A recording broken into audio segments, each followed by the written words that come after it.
3 must listen to addiction scenarios. Addiction, disease, choice, a combination of both, or a disease of choice. Let's go.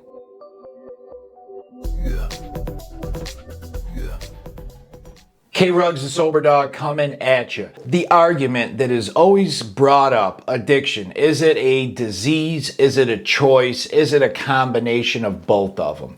I'm going to lay out 3 different scenarios in this video, and I want to hear what you guys think exactly of it, because to me, it definitely goes to show that certain people's brain think differently than others. Whether that's genetically from how they're born, whether it's from childhood trauma and growing up, whether it's through active use actually changing the chemistry of the brain, or all 3, or a bunch of different factors, there is stuff at play to where there is certain people whose brains just don't think the same way as others. It is a fact.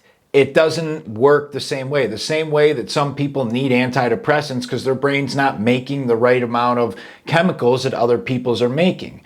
So, laying out 3 scenarios. Okay, first scenario, any city you go to in this entire country or the world, here's what happens. When there's a dealer, and they used to intentionally do this in Baltimore, when there's a dealer who is selling stuff and word gets out that somebody overdosed on that dealer's stuff, people run to that dealer. That is a fact, that is a reality. When I was in Baltimore, there was dealers that would give out 50 testers and intentionally spike 2 of them to be incredibly strong. So word would get out, yo, so-and-so stuff is through the roof.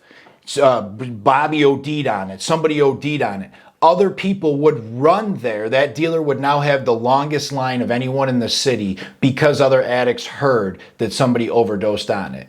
That is not right in normal thinking. When we run to the person who's got the craziest stuff where we just heard somebody overdosed on it and ran to it, which leads into scenario 2. Me, you, and Bob are sitting at the table. You're not an addict, okay? You don't use or use, weed recreationally and maybe have a drink here or there. Me and Bob are both in addiction. Bob pulls out a bag and does a line of something, okay? Let's just leave it at something for right now, but let's just say it's heroin. Bob immediately, and Bob goes out. He's on the ground, overdosed. Obviously, the first thing is we need to get Bob help. Of course, that's most important. But after that, what is the thought that goes through your brain? What is the first thought? Because here's how this scenario goes. When asked, this scenario has been asked hundreds, if not thousands of times, and here's almost exclusively how the answers go. People who are not addicts or have not been addicts, whether they're in recovery or active addiction, answer somewhat along the lines of, wow, that shit's poison. Nobody should touch it. My brain and people, addicts, whether they're in recovery or in active addiction, go, holy shit, that stuff must be fire. I want to do something. Even after just seeing Bob fall out. That is pure insanity. That's crazy that my brain literally, and I put a short up with that scenario on YouTube and got about 2,000 responses agreeing 100% that exactly that's how people think. Literally 2,000 responses, comments of people saying, yep, that is exactly where my brain went. I want some. I'll just do a little less. I'll be safer than Bob. I'll figure out a different way to do it. That's nuts. Why is it that in both those scenarios, our brain just somehow jumps to something different than normal people would? And now I can totally agree that the brain is being changed over time with more drug use. But either way, something's going on up here to where it's not thinking like it should.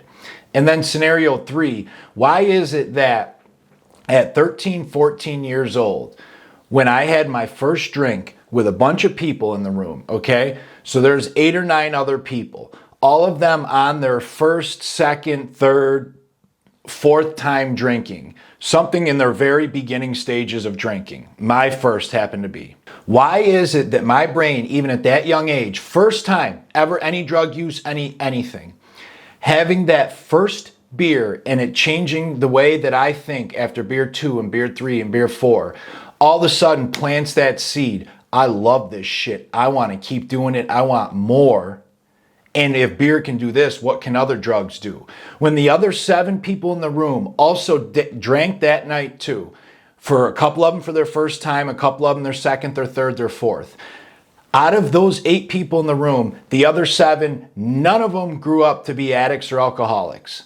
None of them had that seed planted to where their brain said, oh wow, I love this shit. How can I do this all the time, every night, as much as possible at that young age, before other drugs and alcohol have had a chance to change and disrupt my brain. When they say addiction is a disease, it really is a disease, regardless of if something is if consistent drug use is changing our brain chemistry, or if we're born that way, or if childhood traumas and childhood growing up caused it, or a combination of all 3, something is going on in an addict's brain that doesn't think the same as other people. The same reason why when you go to the hospital for surgery, me, you, anybody, they put people on fentanyl, Dilaudid, morphine, all these strong pain pills. If it was just that the chemicals are addicted, every person would come out an addict. Why doesn't every person who leaves the hospital after surgery come out an addict?